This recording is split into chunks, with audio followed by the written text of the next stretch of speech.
know who's on the other end of that phone call. In today's lesson, we're going to have to find out who's on the other end of that phone call. In today's message, we just simply entitled it, Answering God's Call. Answering God's Call. And you know that we're in the book of Exodus. We're in chapter 3. We're going to promise you we're going to do the whole chapter today. Answering God's Call. The book of Exodus, chapter 3. Now, you know, sometimes that phone rings and you pick that phone up and you say, hello, hello, and you don't hear anything. But imagine if you honestly picked the phone up and you said, hello, and the voice said, this is God.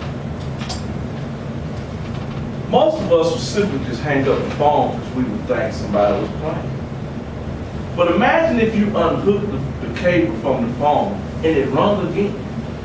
You're looking at a Hollywood moment. You're curious, you pick it up, and you say, hello?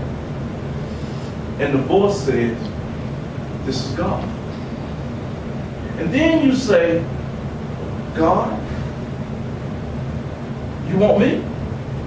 And God just simply says, yes. And then God goes in and telling you what he wants. And it kind of gets a little shaky at this particular point, because you'll be saying something simple like, well, God, why are you calling me? God, what do you want me to do? God, how can I help you? Even the best of us would probably really freak out if that really happened. Even the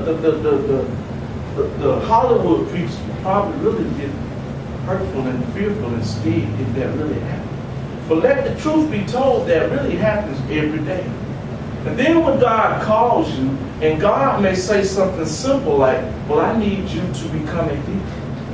And then you're going to probably say, like most of us always do, when God calls you to do something, you're going to run the other way. So you're going to say, well, you know what, God, I'm a little overweight, or God, I'm a little too tired, or God, I can't make that kind of commitment because I have to work all the time. Or God may call you to be a trustee because you're already an accountant on your job. And you may say, well, you know what, God, I get tired of working with numbers all the time, so maybe I don't want to do the numbers thing at church. And God will just simply say, well, that's the gift I gave you. Or simply, you may be a young lady, and there may have been times in your life when you clubbed and partied and hung out, and you may have been a stripper or a street walker. And God may say, I'm calling you to go into the love nest homes of the battered women, or maybe I'm calling you to go into the women's prison to talk to people that come from where you come from. But whatever God is calling you for, you may come up with an excuse like most people will, because we don't want that type of commitment on our lives.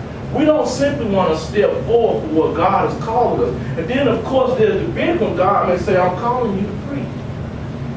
I'm calling you to pastor. And then this is when you look at your whole life. And then at the end of it all, maybe God is going to say to you, was you there? Maybe God is asking you, I was there with you when you went through what you went through. Maybe I put you in that position to be there so that I can pull you out of that, because once I pull you out of that situation, I wanted to put you here. So maybe you need to understand that when God is calling you, he's always calling you to that place that you are right now, because he put you in that position. And when he put you in that position, if you think about it, you're here today because he was with you. But when you don't know God, you don't know he's with you. So now God is on the other end of the telephone, and he's simply saying, I was there when you was doing what you was doing. I was with you when you drove home intoxicated and woke up not knowing how you got there. Who do you think drove that car? God is now saying, I was with you when you was in the hospital, when the doctor didn't know what to do. Who do you think kept you breathing? God maybe said, I was with you while you was in prison for 10, 15, 20 years, and I brought you out of prison, so who you think put you in prison? God may simply be just saying, when you was a mechanic and that hood fell on you, and you was out for 6 or 7 hours, guess who was breathing for you? I was. So now you got to answer God's call, and you need to know what to do with it. You need to know which direction to go in. Because let the truth be told, none of us do.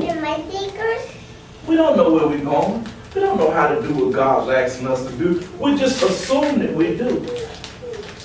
But what did Jesus say to the disciples? Teach them about me. Let all nations know of me. He said, I leave the Holy Spirit to what guides you. So if you believe in God enough, the Holy Spirit will always take you in that direction that you're going in. Because let the truth be told, we make certain things simple for ourselves. And sometimes the simple things that we make for ourselves is the most difficult things that is within us. You know, you always see people complain about, especially now, everybody's complaining about their job and how they're not making any money and how, but I haven't met anyone yet that was just starving. Even the bums on the street that's asking for $1, I'm sorry, they're not starving. You know, the people in the homeless shelters, you know, we really feel sorry for them and we want to strengthen them. But the last time I checked, they are not starving. So sometimes we in that position that we're ashamed to be in because God is resting upon our shoulders saying, listen, and I'm not on.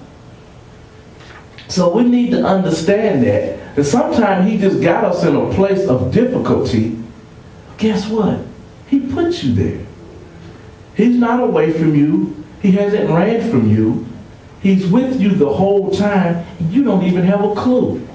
You don't even know that God is walking with you because guess what you're looking at? Self. You're so busy feeling sorry for you that you can't feel joy for the kingdom. You're so busy saying, well, you know, I've been married and divorced 20 times and I filed for bankruptcy and, you know, I embezzled that money from the bank and I went to jail and, you know, I committed armed robbery at 15 and I went to jail for 16 years and I'm just working at McDonald's. So how do I fit into this thing that you just called me to do, God? Who's going to listen to me? Well, believe me, God will put you around people that listen to you. This may not be who you want it to be. It may not be in the position that you put yourself in. It may not be in the place that you feel comfortable going. He may take you to a place where people may hate you. He may take you to a place where you know anybody and you got to say what? Ever God has asked you to say to them. Our Father, I thank you so much.